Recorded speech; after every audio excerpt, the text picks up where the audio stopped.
Hello everyone, let's quickly talk about a very common misconception which a lot of people have about fat loss.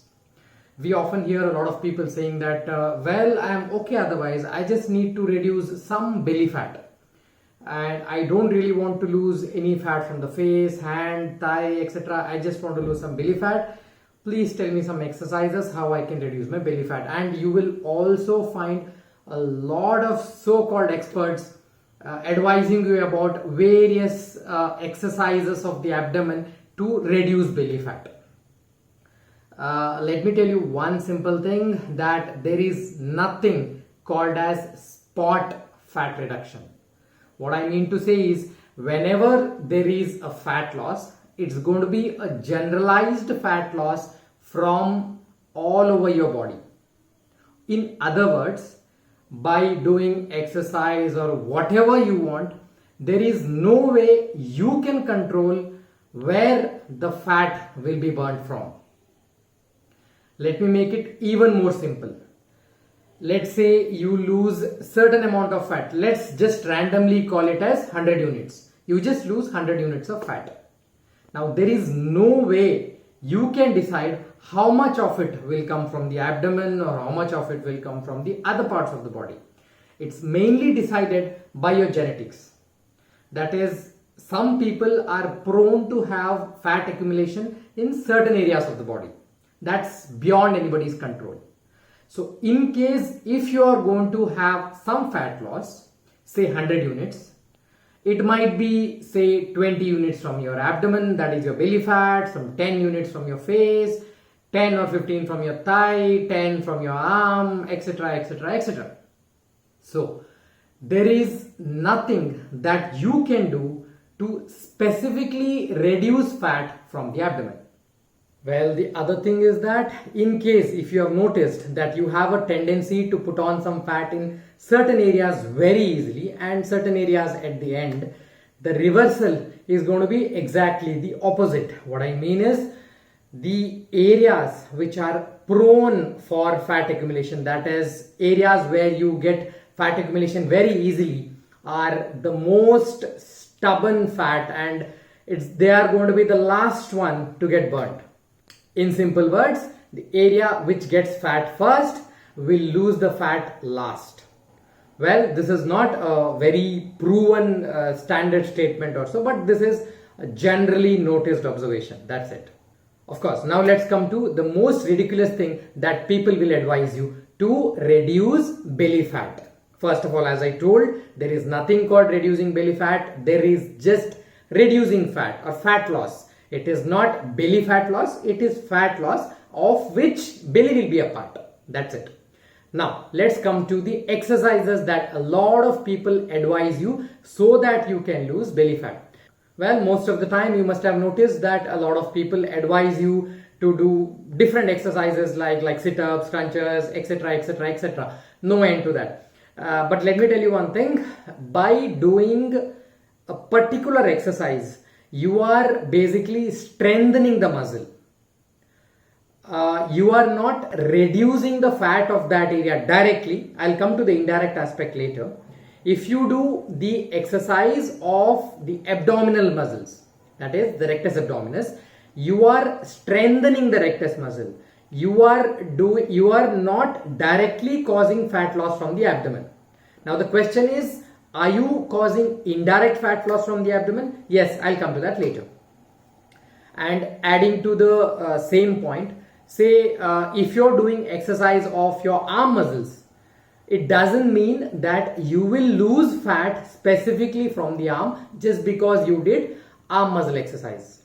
So in short, exercise is mainly to strengthen your muscles. Now this is a direct component. I will come to the indirect component a bit later. So then how do you lose fat? Primarily, losing fat is most of the time nothing but calorie deficit.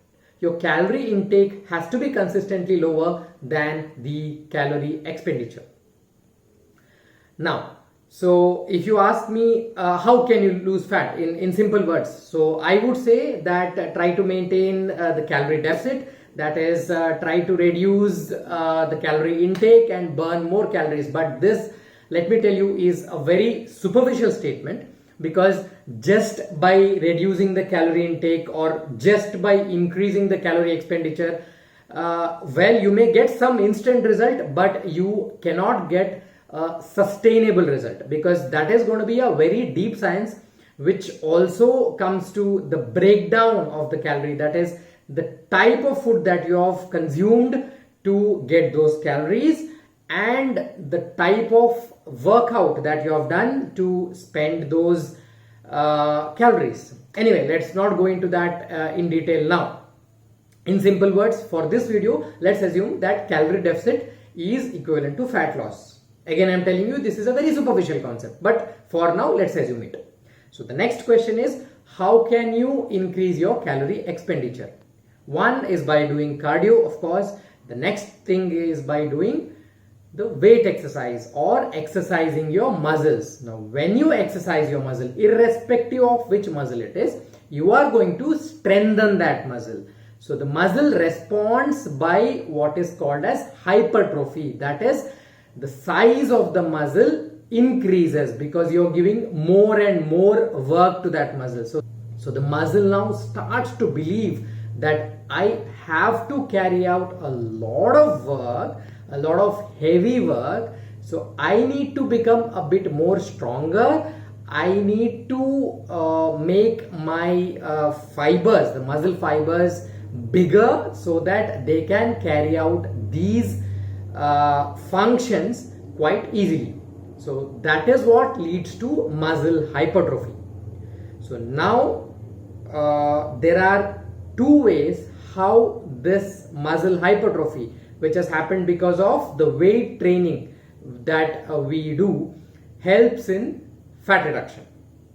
One thing is, obviously, while doing that exercise, you are going to burn a lot of calories. In addition to this, after your workout, when you go home, when you sleep, when the muscle recovers from the trauma that you have caused, it also burns some more calories. So this is like passive calorie burning. You are not doing anything, but still your calorie expenditure has increased. And another point is, as the muscle mass increases, the bulk of the muscle increases, muscles have a very high basal metabolic rate. Now, let me quickly touch upon what is basal metabolic rate, the basal metabolic activity. See, normally we need some amount of calorie burning to keep ourselves alive, just for the basic things. Now, this minimal amount of calorie which needs to be burned is different for different substances in the body. That is, it is different from, say, fat, it's different from liver, it's different from brain, it's different for muscle, etc.